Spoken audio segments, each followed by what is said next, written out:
If there was ever a phone that warranted its own dedicated unboxing video, it's gotta be this one. Sony continues its trend of launching amazing phones that not a lot of people talk about. So let's see what's up with their latest flagship. Hey guys, Ash here from C4E Tech and let's get started. The unboxing part is quite simple here, and that's because the box itself is quite simple. Open it up and you're greeted by the Xperia 1 Mark III. Let's take it out of its protective cover, remove the sticker off the back, and then the protective sticker on the display. We have a quick start guide here that's followed by a 30-watt quick charger and a USB Type-C cable. In some markets, you might get earphones, but not where I got it from. Talking about which, perfect segue to today's sponsors for this video, 28mobile.com. Hard to find phones like this and pretty much whatever else you might want, 28mobile.com is the place to go. I know you've heard me say this a lot, and I say it because, well, it's true. The shipping is quick and the service is great. So go on, check out 28mobile.com. I'll leave a link in the description below. Now, let's get to the Xperia 1 Mark III. My first thought on picking up this phone was, damn, not again. Sony, if by chance, if the stars align and by some chance you're watching this video, here's a fact. You don't have the market share. Your phones are not popular. Don't get me wrong, they are amazing, but not popular.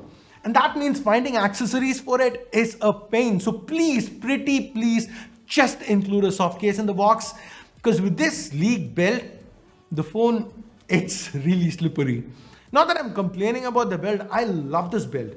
Just wish that there was a case included. Now the back here is frosted Gorilla Glass 6 and the front is Gorilla Glass Victus.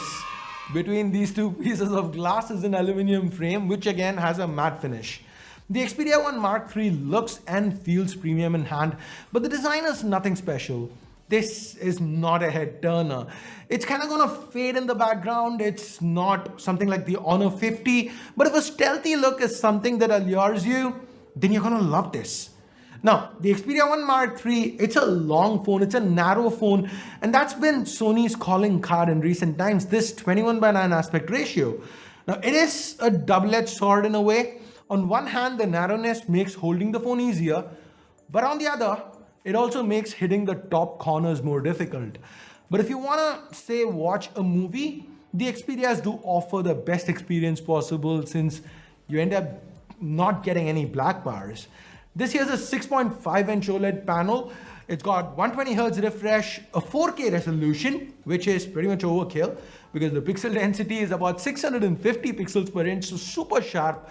This beautiful, beautiful display also happens to be uninterrupted since the earpiece and the selfie camera are located above it, removing the need for a hole punch. This earpiece, by the way, it doubles as a speaker. So stereo front-firing speakers is what you get here and they sound better than ever. Sony's even managed to include a headphone jack, which is very rare these days on flagships especially. And if you thought that was awesome, let's quickly take a look around the device. We have a dual SIM tray. The second slot is hybrid, so if you want to expand, you can expand storage by using micro SD. Again, this is also not something we'd see with flagships these days, and Sony is probably the only brand that provides you a kind of tray that can be pulled out without the need for a SIM ejector pin.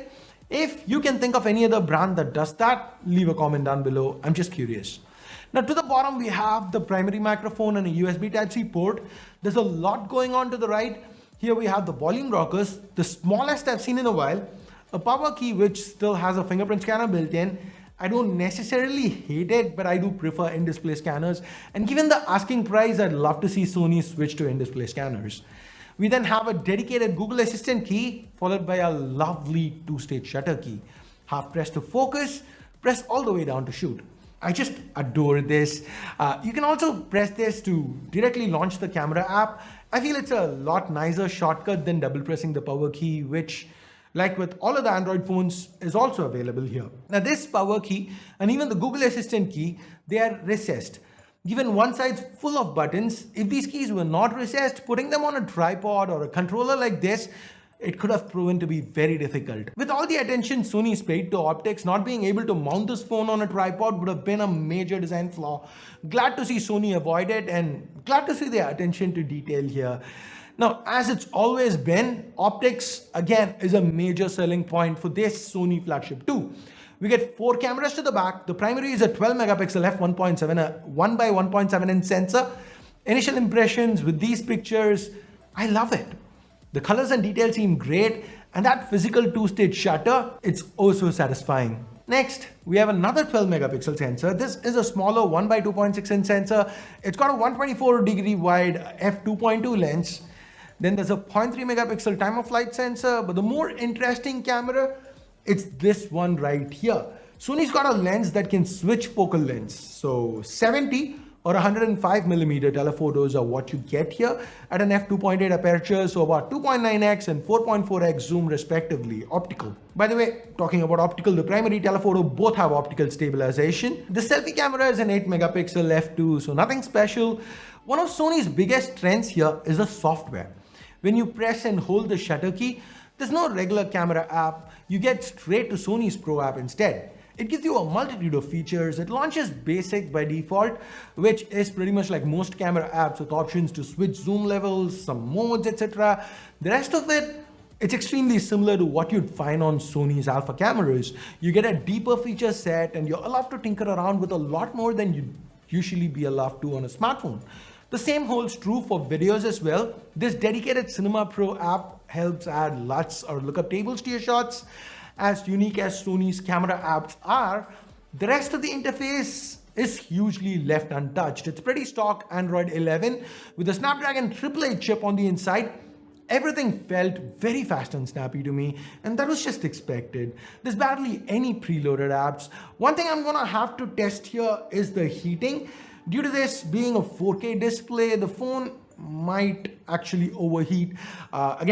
In my initial testing with it, as in the few hours that I've spent with it, I did see a few limitations. For example, when the phone got a little warm, it locked the refresh to 60 Hertz. The setting gets grayed out, so you can't swap to 120.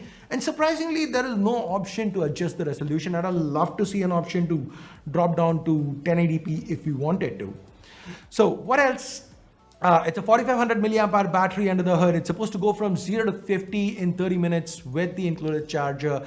The support for wireless fast charging, and we get IP68 ingress protection. So that is the Sony Xperia 1 Mark III. I'm seriously excited for this phone. Ever since Sony lost their market share, they've been producing some of the best hardware possible. And I'll have more to say in my full review. For now, this has been a quick first look and hands-on with the Xperia 1 Mark III. Like I said already, you can pick it up at 28 Mobile. I'll leave a link in the description below. And now it is time for me to bid you adieu. Thumbs up, thumbs down based on whatever you felt about this video. Subscribe, turn on notifications if you haven't yet. Thanks a lot for watching. Thanks a lot for your time. Until next time, my name's Ash. You've been watching C4E Tech, and I'm signing off for now. You guys have a great day. Bye-bye.